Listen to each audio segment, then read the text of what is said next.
जय हिंद दोस्तों, मैं दिलीप पांडे आप सभी का स्वागत करता हूं आपके अपने चैनल टेक्निकल अड्डा पे। बच्चों, आज जो जानकारी है कुछ एडवांस है, कुछ दिखा के भी बताना है, कुछ बोर्ड में भी समझाना है कि उसको हमें कैसे करना है। आज का टॉपिक शुरू करने से पहले वीडियो को सब्सक्राइब कर दीजिएगा, ठीक है, और अंत तक देखिएगा जिससे जानकारी हो। ये मतलब कहना चाहिए जो आज का वीडियो है वो कहना चाहिए सभी पेपर के लिए महत्वपूर्ण, चाहे आप टेक्निकल का पेपर दें या नॉन टेक्निकल का पेपर दें, सभी में इनसे रिलेटेड क्वेश्चन बनते हैं। आज जो जिस चीज की बात कर रहे हैं वो है हमारे कुछ महत्वपूर्ण उपकरण जो इलेक्ट्रिसिटी में यूज होते हैं, ठीक है। उन्हीं उपकरणों को जानने के लिए चलते हैं सबसे पहले उपकरण की ओर। जो सबसे पहला उपकरण है वो है एम्पियर मीटर। समझ रहे हैं?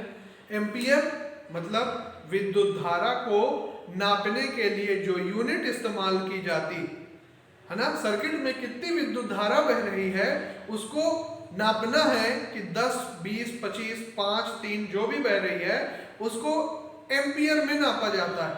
और विद्युत धारा को मतलब विद्युत धारा की यूनिट हो गई एम्पियर, और विद्युत धारा को जिस मीटर के माध्यम से नापा जाता है वो मीटर है एम्पियर मीटर। अब आप लोग बोलेंगे सर एम्पियर मीटर दिखाइए, तो ये है एम्पियर मीटर। समझ रहे हैं? ये क्या है? ये एम्पियर मीटर होता है। आप देख लीजिए इसमें क्या होता है कि यहां पर कुछ रीडिंग्स दी होती, ठीक है ना। यहां पर एक मतलब पॉइंटर होता है, वो पॉइंटर पहले 0 में या 0 में कनेक्टेड रहता है। जैसे ही विद्युत धारा दी जाती है तो जितनी भी विद्युत धारा बह रही है वो क्या करेगी, उस पे उसका रीडिंग बताएगा कि इतनी विद्युत धारा हमारी बह रही है। तो ये एम्पियर मीटर होता है। ए लिखा रहे तो समझ जाइएगा कि एम्पियर मीटर है, ठीक है ना। ये एसी और डीसी दोनों पे कार्य करता है, मतलब ये एसी पर भी वर्क करेगा और डीसी पर भी वर्क करेगा, ठीक है ना। क्या है अब देखिए, थोड़ा सा इसके बारे में इधर चर्चा करते हैं, ठीक है। यदि आपके पास मान लीजिए इसके अंदर क्या होता है, 2 कॉइल होती, थोड़ा इसके अंदर का कंस्ट्रक्शन आपको बता देते हैं। इसके अंदर 2 कॉइल होती हैं जिसे करंट कॉइल और प्रेशर कॉइल भी बोलते हैं, ठीक है। तो करंट कॉइल को जब एम्पियर मीटर बनाया जाता है तो 2 करंट कॉइल को आपस में श्रेणी में जोड़ा जाता है। श्रेणी में जोड़कर पोटेंशियल कॉइल को क्या किया जाता है कि पैरेलल में कनेक्ट, मतलब देखिए डायनेमोमीटर की सीसी और पीसी को सीरीज में जोड़ते हैं, है ना। जो करंट कॉइल है और पोटेंशियल कॉइल है उन दोनों को श्रेणी में जोड़ा जाता है। इसलिए यह कौन सा मीटर बन गया, एक इंडक्शन मीटर है।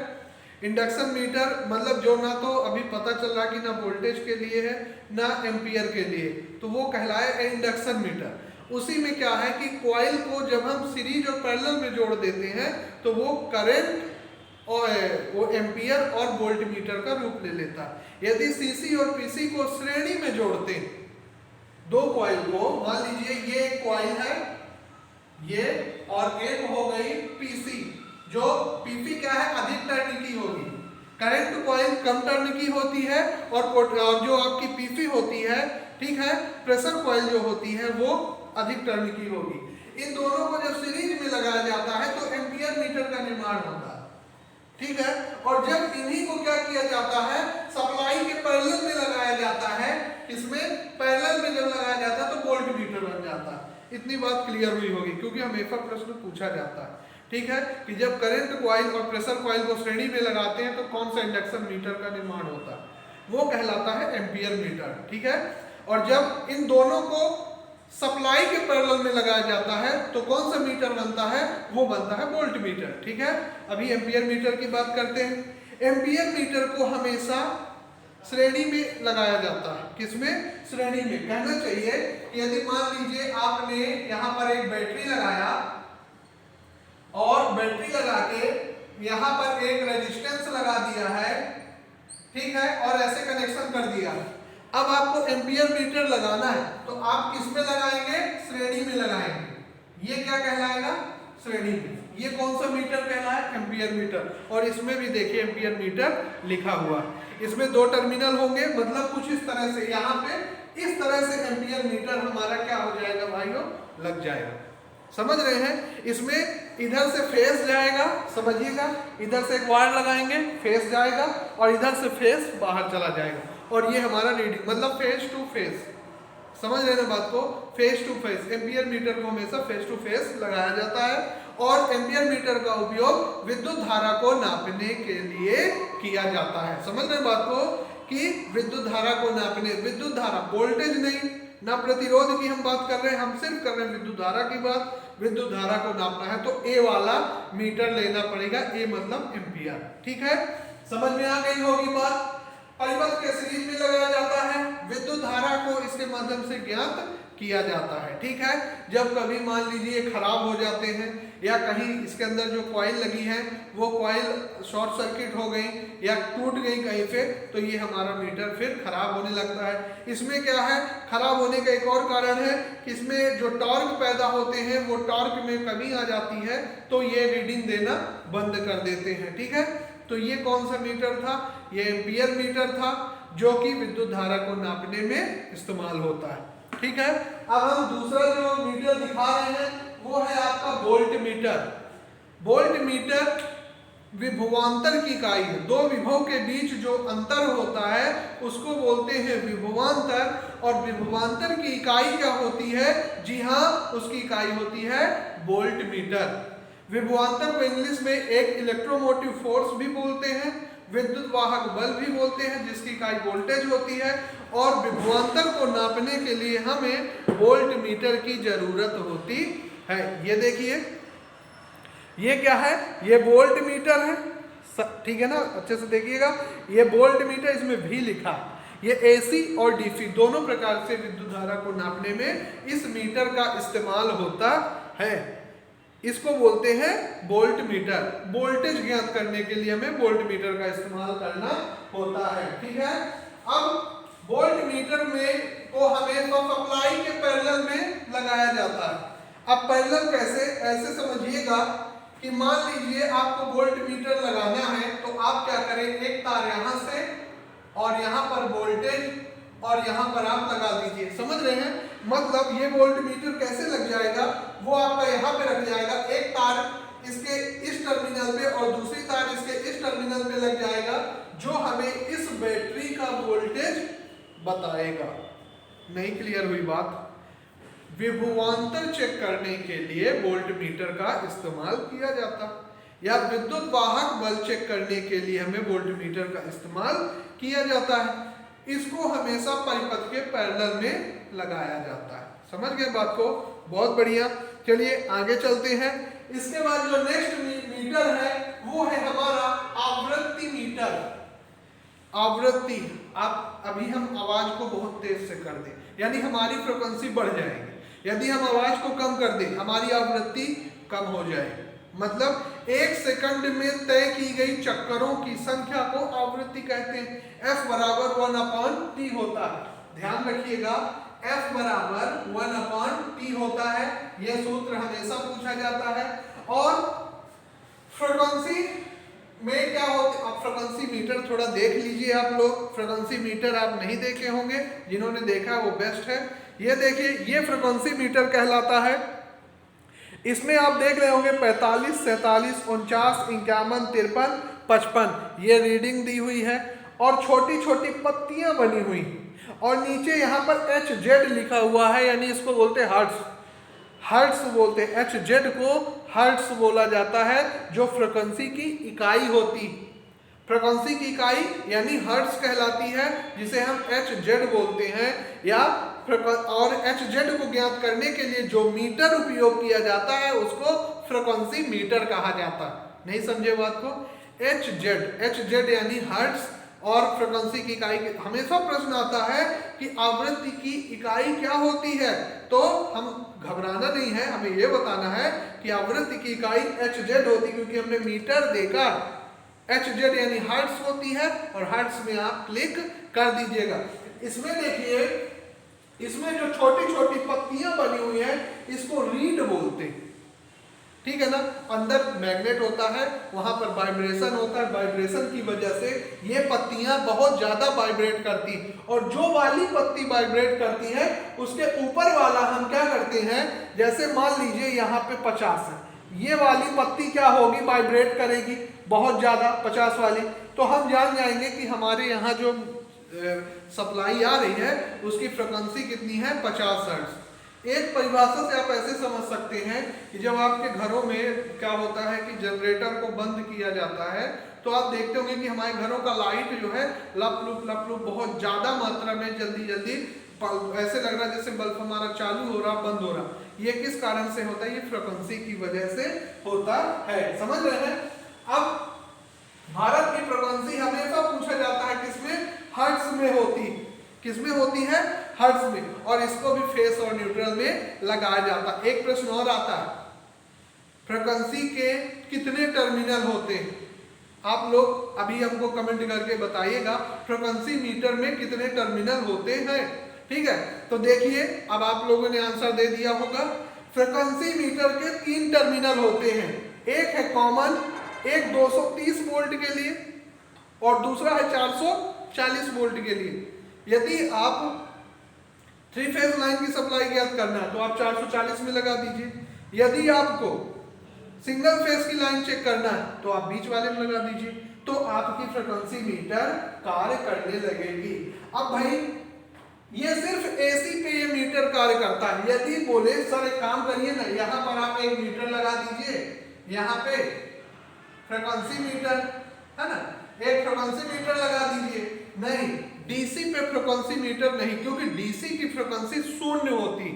यहाँ पर डीसी यहाँ तो 45 से लेकर 55 तक रीडिंग देगा, शून्य की तो कोई पत्ती है नहीं जो वाइब्रेट करेगी। डीसी की फ्रिक्वेंसी शून्य होती है, एसी की 50 होती है, एकदम से आप दिमाग में रख लीजिएगा। तो डीसी में इस मीटर का इस्तेमाल नहीं होता, इसका उपयोग कहाँ होगा, सिंगल फेस में होगा या 3 फेस लाइन में होगा।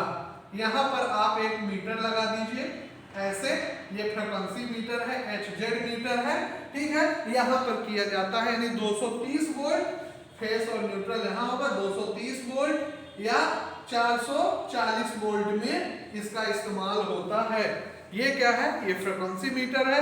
इसके पीछे 3 टर्मिनल होते हैं, कॉमन के लिए 230 वोल्ट के लिए और दूसरा 440 वोल्ट के लिए, और इसको बोलते हैं हर्ट्ज। इसकी आवृत्ति को नापने के लिए फ्रिक्वेंसी मीटर का इस्तेमाल होता है और जिसकी इकाई होती है हर्ट्ज। ठीक है, बहुत महत्वपूर्ण क्वेश्चन है, इसको आप ध्यान में रखिएगा। फिर है पावर फैक्टर मीटर, यानी पावर फैक्टर मीटर देखिए आप उसको कॉस फाई के नाम से भी जाना जाता है, ठीक है ना। वो परिपथ में लीडिंग तथा लैगिंग करंट के बारे में बताता है, कौन सी चीज पहले पहुंच रही, कौन सी चीज बाद में पहुंच रही, उसके बारे में जानकारी देते हैं। यह है हमारा पावर फैक्टर नापने के लिए हमें पावर फैक्टर मीटर का इस्तेमाल करते हैं। कॉस फाई बराबर R/Z भी होता है, ध्यान रखिएगा। कॉस फाई बराबर, ये क्वेश्चन हमेशा पूछा जाता है, R/Z, ठीक है ना। तो ये हमेशा याद रखिए, R प्रतिरोध, Z इम्पीडेंस, हाँ इम्पीडेंस और प्रतिरोध और इम्पीडेंस के अनुपात को पावर फैक्टर कहते हैं। वास्तविक शक्ति और आभासी शक्ति के अनुपात को पावर फैक्टर कहते हैं, ये ध्यान रखिएगा। पावर फैक्टर को कॉस फाई मीटर के नाम से, ये देखिए यहाँ पर कॉस फाई लिखा हुआ है, एक साइड कैपेसिटिव लिखा है, दूसरे साइड इंडक्टिव लिखा है। परिपथ कैपेसिटिव है कि इंडक्टिव है, यानी चोक युक्त है कि कंडेंसर युक्त है, और बीच में एक इकाई लिखा हुआ, समझ रहे ना क्या लिखा है। ये कांटा हमेशा इकाई में होना चाहिए। देखिए अभी ये इधर उधर मूव कर रहा है, ठीक है। अब इसको यदि हम स्थिर कर देंगे तो इकाई में आके रुक जाएगा, इकाई में है। अब जैसे ही हम सप्लाई देते हैं, समझना, अब कॉस फाई मीटर जैसे ही आप समझिएगा कि जो हमारा परिपथ है वो इन फेज, कैसा है, इन फेज है, तो टॉर्क क्या हो जाएगा, टॉर्क हमेशा 0 हो जाएगा और पॉइंटर की इकाई रीडिंग इकाई में होगा। यदि परिपथ कैसा है, इन फेज, तो हमारी रीडिंग कैसी होगी, इकाई होगी। यदि आउट ऑफ फेज, क्या है, आउट ऑफ फेज है, तो हमारी रीडिंग क्या होगी, या तो इधर होगी या तो इधर होगी। इन फेज क्या है, आउट ऑफ फेज क्या है, इसका हम कल वीडियो में हम भेज देंगे आपको बना करके पूरा डिटेल बता के, ठीक है। तो ये है हमारा cos phi meter, power factor meter, जिसका उपयोग पावर फैक्टर को ज्ञात करने के लिए किया जाता है। बढ़िया। अब इसमें 4 टर्मिनल होते हैं पीछे तरफ, समझिएगा बात को। इसमें 4 टर्मिनल होते हैं, एक का है M मेन, दूसरा है L यानी लाइन, और तीसरा है C कॉमन, V है वोल्ट। अब क्या है, हम सप्लाई सबसे पहले M में देंगे, सबसे पहले M देंगे, M से C को शॉर्ट कर देंगे, तीसरे नंबर को शॉर्ट करने के बाद जो हमारा L है, L हमारा आगे लोड के लिए चला जाएगा, लोड के लिए चला जाएगा, और जो वोल्टेज है वो हमारा न्यूट्रल यानी कॉमन के लिए चला जाएगा। उसमें हालांकि चित्र में भी दिया रहता है आप, और ये क्वेश्चन हमेशा आता है पावर फैक्टर मीटर में कितने टर्मिनल होते हैं, तो 4 टर्मिनल होते हैं। फ्रीक्वेंसी मीटर में 3 टर्मिनल थे, ठीक है। इसको बोलते हैं cos फाई मीटर या power factor metre. Power factor बराबर R/Z भी होता है, वास्तविक शक्ति बटे आभासी शक्ति का अनुपात भी पावर फैक्टर कहलाता है, ठीक है ना। तो आप कहीं भी cos फाई लिखा पाए तो समझ जाएंगे कि पावर फैक्टर ज्ञात करने के लिए इस्तेमाल किया जाता है, ठीक है। अब बात करते हैं किलोवाट मीटर। भाई हमारे घर में कितना लोड लगा, हमारे घर में लैंप भी लगा है, हीटर भी लगा है, गीजर भी लगा है, कूलर भी लगा है, टीवी भी लगी है, सारे उपकरण हमारे लगे, इनका टोटल लोड कितना। ये टोटल लोड ज्ञात करने के लिए हमको एक मीटर चाहिए, शक्ति ज्ञात करने के लिए एक मीटर चाहिए, जिसको बोलते हैं किलोवाट मीटर। ये देखिए इसके इधर तरफ kW लिखा रहता है ना। और जैसे ही अब इसमें भी क्या होता है, वही जिस प्रकार से आपने पावर फैक्टर मीटर देखा है उसी प्रकार इसका भी कनेक्शन होता है, समझ रहे हैं। इसमें एक तार यहाँ लगाना है, दूसरी तार यहाँ लगाना है, मतलब M में लगाएंगे, C शॉर्ट होगा, L लोड के लिए चला जाएगा, V कॉमन के लिए हो जाएगा। समझ गए बात को, कनेक्शन सेम टू सेम है। शक्ति ज्ञात करनी, हमारे परिपथ में कितना लोड लगा, जैसे 60 वाट का लैंप लगाया है आपने, फिर 2 दिन बाद आपने एक काम किया, उसमें 60 वाट की जगह आपने 100 वाट का एक और लैंप लगा दिया, यानी 160 वाट का हो गया। अब ये 160 वाट कौन बताएगा, उसके लिए भी वाट मीटर चाहिए। यदि मान लो एक आपने 1000 वाट का हीटर लगाया और 3000 वाट का वूफर लगाया गाना सुनने के लिए, तो 3000 प्लस 1000 यानी 4000 वाट हो गया। तो 4000 वाट के लिए किलोवाट मीटर चाहिए। और छोटे लोड के लिए जैसे 2-3 छोटे छोटे लैंप आपने लगाया है, एक 10 वाट का है, एक 15 वाट का है, यानी 25 वाट हो गया। 25 वाट के लिए वाट मीटर और 2-3 हजार वाट के लिए किलोवाट मीटर। नहीं समझे बात को। तो ये किलोवाट मीटर जैसे 0 से 1 में आया यानी 1000 वाट, 1 से 2 में आया यानी 2000, 2 से 3 आया यानी 3000 वाट। अब इससे भी बड़ा किलोवाट मीटर आता है जो 5000, 8000, 10000 वाट को प्रदर्शित करता है। तो वाट मीटर का उपयोग शक्ति ज्ञात करने, परिपथ में उत्पन्न शक्ति को ज्ञात करने के लिए किया जाता है। इसके अंत में क्या है, 4 टर्मिनल होते हैं, M, L, C, V, ठीक है। M को C से शॉर्ट किया जाता है, L को लोड के लिए भेज दिया जाता है, V हमारा कॉमन होता है। बहुत बढ़िया। अब देखिए एनर्जी, अंत में है एनर्जी मीटर। भाई आप लोग घर में एनर्जी मीटर जरूर देखा होगा, आपके घर के बाहर एनर्जी मीटर लगा रहता है। MPV वाले आते हैं, उस एनर्जी मीटर की रीडिंग चेक करते हैं और उसको लेकर के चले जाते हैं। तो एनर्जी मीटर में क्या होता है कि 4 टर्मिनल होते हैं, ठीक है, 4 टर्मिनल होते हैं। एक में सप्लाई फेस को और दूसरे में न्यूट्रल को, कहीं पे 6 भी होते हैं। 6 जिसमें है वो 3 फेस के लिए है और जिसमें 4 है वो सिंगल फेस के लिए। ये फेस हो गया, एक न्यूट्रल हो गया, और इधर से क्या होता है, फेस और न्यूट्रल बाहर हो जाता है। मतलब ये खंभे से आता है, ट्रांसफार्मर से, यानी ये ट्रांसफार्मर से आता है और ये हमारे घर के लैंप के लिए चला जाता है। समझ गए ना बात को। तो ये एनर्जी मीटर है। एनर्जी मीटर क्या होता है, ऐसी सप्लाई में एनर्जी को ज्ञात करने के लिए kWh में, किसमें एनर्जी को किसमें मापा जाता है, kWh में। ध्यान रखिएगा, एनर्जी मीटर की रीडिंग हमेशा प्रश्न आता है, एनर्जी मीटर की रीडिंग किस में ली जाती है? तो एनर्जी मीटर की रीडिंग kWh में ली जाती है, किलोवाट आवर में ली जाती है। एक kWh बराबर कितना होता है? 1000 वाट। समझिएगा बात को, थोड़ा सा एनर्जी मीटर देखते हैं। ये एनर्जी मीटर, समझ रहे, ये है एनर्जी मीटर। इसमें एक बत्ती यानी एक बल्ब होता है, एलईडी होती है, जो हमेशा आप देखते होंगे लप लप लाइट ब्लिंक करती रहती हर 5 सेकंड में, या हो सकता है किसी किसी घर में 1 मिनट में भी ब्लिंक करे, वो लगातार ब्लिंक करती रहती। अब इसमें लिखा है 3200 IMP प्रति kWh, मतलब जब यह बत्ती या इंडिकेटर 3200 बार जलेगा, कितनी बार? 3200 बार जलेगा तो 1 यूनिट बिजली का बिल इसमें जो ये यहाँ पे लगा है ना, वो 1 पे आके रुक जाएगा। इसका अर्थ ये होता है 3200 IMP प्रति kWh। MJ टाइप का है, इसकी रेटिंग है 5 से 20 एम्पियर तक के लिए, मतलब हमारे घर में यदि 5 से 20 एम्पियर तक की विद्युत धारा है, वहां पर इसका इस्तेमाल आप कर सकते हैं। यह 240 वोल्ट के लिए बनाया गया है, इसमें आप 440 वोल्ट इस्तेमाल नहीं कर सकते हैं। बिल्कुल सही, ठीक है ना, समझ गए बात को। इसका उपयोग घरों में kWh एनर्जी मीटर का मतलब kWh में मापने के लिए किया जाता है। यदि हमारे घर में कितनी एनर्जी चल रही है, उसकी रीडिंग कितनी होनी चाहिए। जैसे हम बोले हमारे घर की रीडिंग है 2, तो 2 क्या है, 2 में आप kWh भी लगा दीजिए, 2 kWh, इसको बोलते हैं क्या? Energy meter. आशा करता हूं आपका वीडियो समझ में आया होगा, और नहीं समझ में आया है तो आप एक बार रिवर्स करके फिर से देखिए, आपकी पूरी चीजें क्लियर हो जाए, क्योंकि हमने दिखा करके भी जानकारी आपको दी। धन्यवाद।